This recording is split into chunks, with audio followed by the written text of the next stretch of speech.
Today is a very exciting day because I'm about to start on making my first tailored garment in almost a decade, and I got my pattern. It's the pretty yellow jacket there. It's from Burdastyle magazine, August issue of 2017.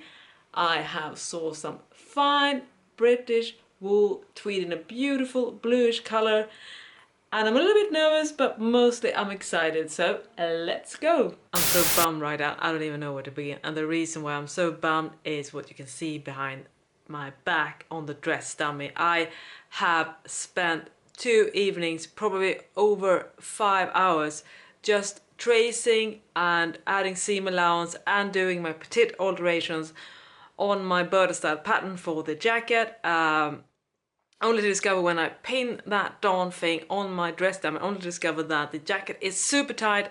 I was really confused. I was certain that I have traced the right size because I try to make sure that I do. And after some soul searching, basically just being super upset, I have actually gone to the bottom of the problem and it is not my fault. And the cause is that Burdastyle has done a printing error in the translation, so I have accidentally traced a size 36 instead of a size 38, hence why it's so tight. Good thing I didn't cut the fabric before I checked the sizing. Bad thing is that now I have to do 20 pattern pieces again, and I will probably spend about 4 hours doing this. So if I had measured before I started tracing, I would have spotted this, but of course I didn't. But at least I measured before I cut the fabric. So back to the drawing board, and it kind of sucks.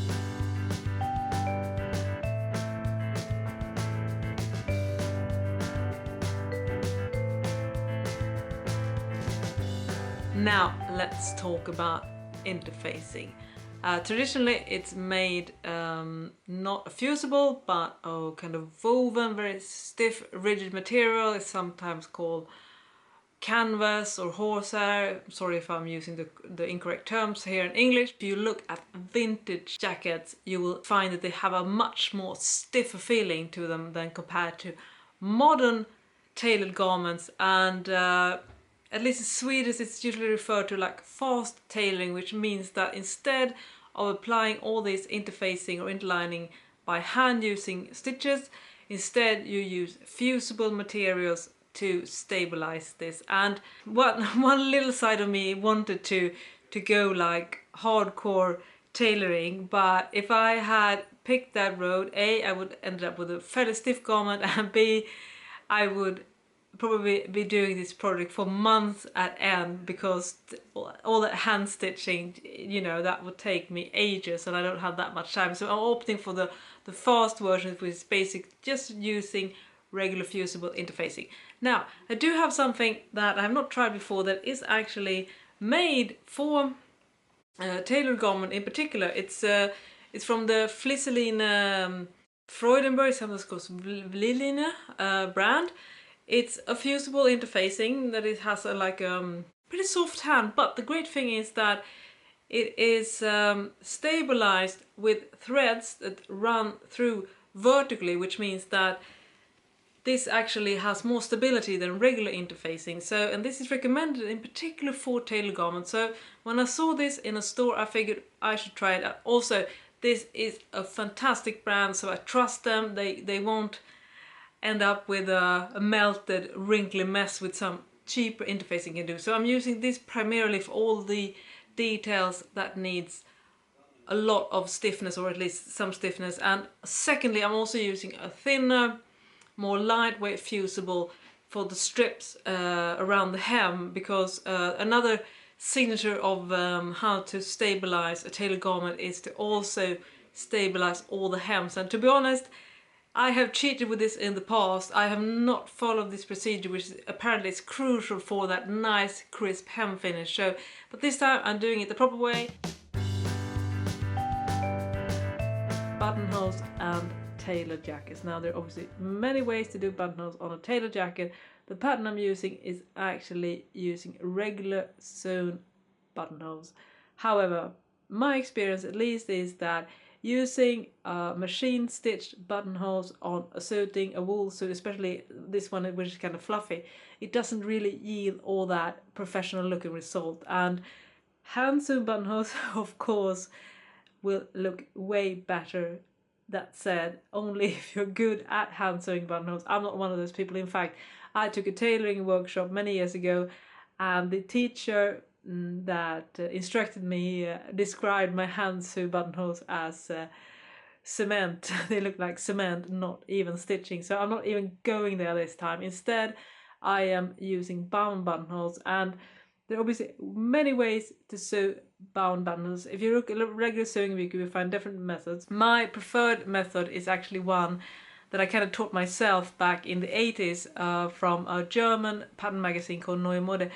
The reason why I've decided to do this one again is because this is the only method I feel very comfortable doing, and it might not be the best method, but I really want to show you how it's done, because I haven't actually seen it in one of my regular sewing books, so it's interesting to see how it's done. And what you do is that you cut really narrow strips. They should be in folded length only 1 centimeter, so you cut 2 centimeters wide strips. You interface these strips, you press them, you fold and press them. You cut the strips longer than the actual buttonhole, just like you would do with any welt pocket or welt bound buttonholes. It's basically the same method, so there's nothing strange about that. And then you mark on the fabric where the buttonholes will be. Just a straight line is all you need, and then you just place on the both cut pieces with the opening sides facing each other basically. And that the good thing about using this method is that it's really easy to make sure that it's straight and even, because you just place both strips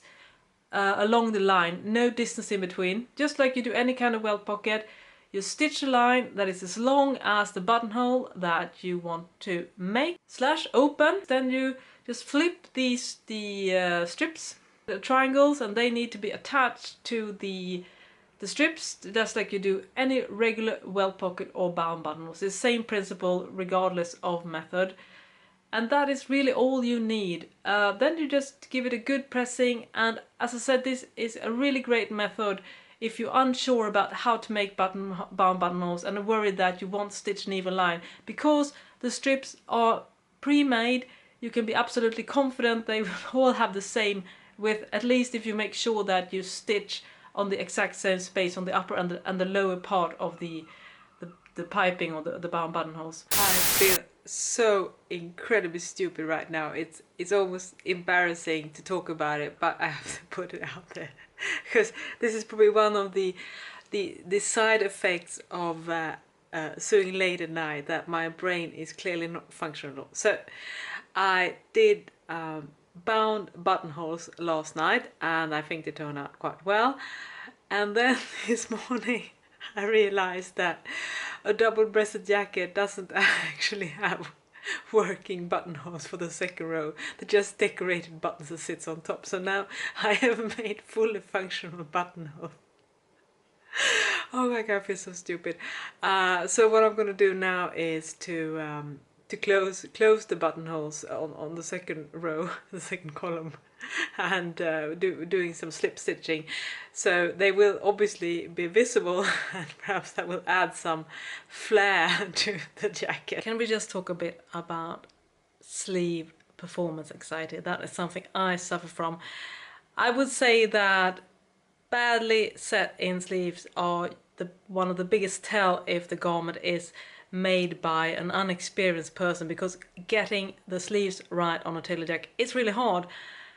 And I thought that mine looked okay, right? But the thing is that I'm using a book that was recommended by me to a reader called Vintage Couture Tailoring, and a link to that book will be in the description. It's an excellent book, very aspirational, you know, really helpful, great techniques. But then I look at the sleeves of the jacket in the book, and suddenly the sleeves on the jacket I'm doing now is like, there's no comparison whatsoever. And I kind of feel bad about it. I don't know. I mean, they look okay, but it's hard when you have such a impactful, wonderful, perfect sleeve head in the book, in the image, and then I look at the jacket and it's like, okay. So I'm definitely going through some sleeve performance anxiety at the moment, but you know, to be honest, this is where the current skill level is for me. I simply cannot do it better now. As for the method I'm doing for set in sleeves, obviously there will be a lot of ease in the sleeve head that you need to ease in somehow. My personal favorite method is to use the finger ease method, which I basically press in the excess fabric while sewing. So I don't actually use any hand stitching to pull the fabric together. I use it manually by pulling fabric together behind the press foot.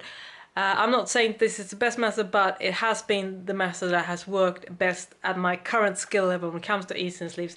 But then again, they don't look anywhere near the pictures in my Couture tailoring book. So yeah, I'm definitely suffering from some sleeve performance anxiety at the moment. The jacket has patch pockets, and it's not just regular patch pockets, it's something that is often referred to as bluff pockets. No, they're not actually fake pockets. They are in fact very much working pockets, and I would assume, without knowing, that the term bluff is used because they lack visible stitching. It's not magic. It's in fact the stitches is hidden just underneath the pocket. So there are some tricks to do this. You can do it the industrial way using a zigzag stitch on your sewing machine. That is something I have not yet learned myself, so I'm relying on good old hand stitching, but I will definitely link to tutorials on how to machine stitch these bluff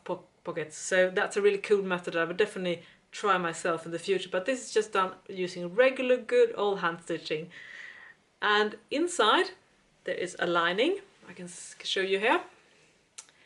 And this is how these bluff pockets are done. The trick is that you add a lining piece on the inside, and that lining piece needs to be actually less wide than the outer pocket piece, which has the fashion fabric, and this will pull in the edges of the outer fabric and create a surface where you can attach these hidden stitches. So that's why it looks so invisible on the outside, because there's actually a bit of a room here to attach the stitches, and that's also how it's done, as I said, with the machine stitching, where you do this zigzag stitch that catches the edges, the hidden edges of the pocket, so, and then it just lays over and you won't actually see the stitches. So I challenge you to find any hand stitching visible on this one, and I'm sure that if you have nailed the machine stitching method, you will have equally nice results. So that's one of the cool things about the bluff pocket. I can't believe this, but the only thing now remaining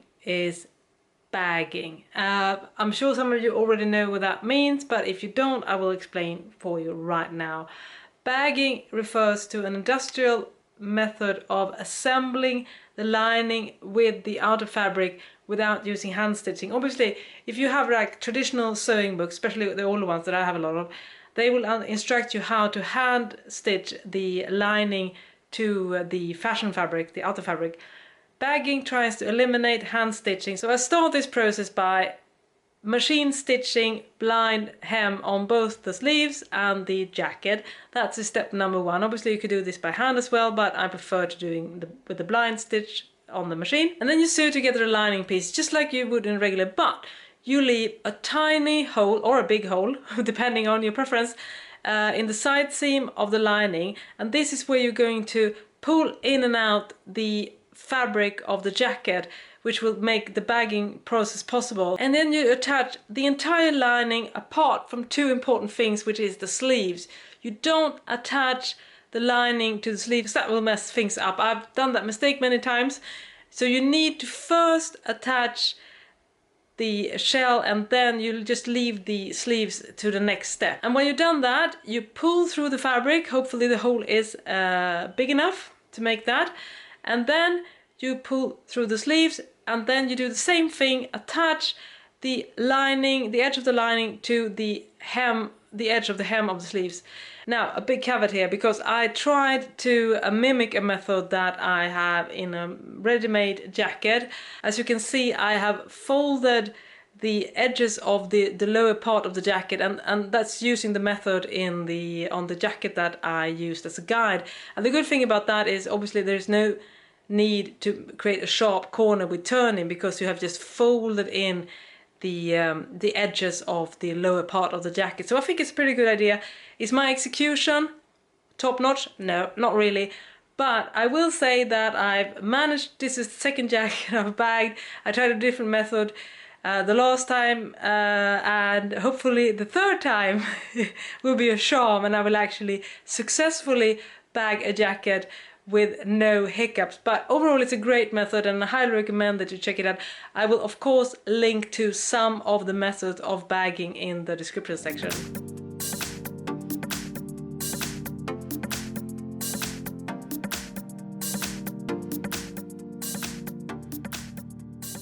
So here it is, the finished jacket. As you have seen, it has been quite a ride, especially emotionally, but overall I am definitely happy about the project and how it turned out. Especially it has been a huge learning experience for me, because I feel I've become so much more enlightened about many techniques when it comes to tailoring, and now I know a lot of things that I would love to do better the next time I'm making this kind of garment. But you know, we all need to dive in order to learn it, absolutely.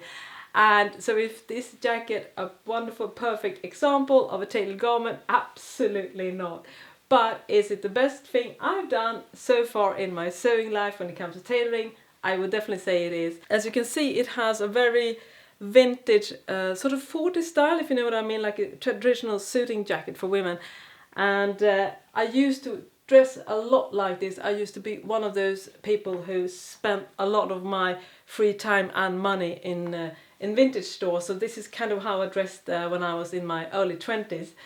So it's a bit of a throwback to that time, but I really love this style still. And as you can see, it has really pronounced shoulders. So it's actually a combination of traditional set-in sleeves and raglan sleeves. So it's actually a raglan type of darts here, which contributes to the very accentuated shoulder line. So if I would grade this project according to my current skill set, I would give it a 4 out of 5. I could have done a few things better, especially if I don't subject myself to those long, late Saturday night sewing sessions, because that's usually when I tend to mess up things, because I go on for too long. If you want to know more about this project, I have in fact already done a blog post about how to sew the buttonholes that I showed you in the video. And of course I will update my blog with more information about the project in the upcoming week. So if you haven't already, do check out my blog thelaststitch.com to get more info about this project. Anyways, thank you so much for following me along on this emotional journey. Stitch safe, and I'll see you next time. Bye bye!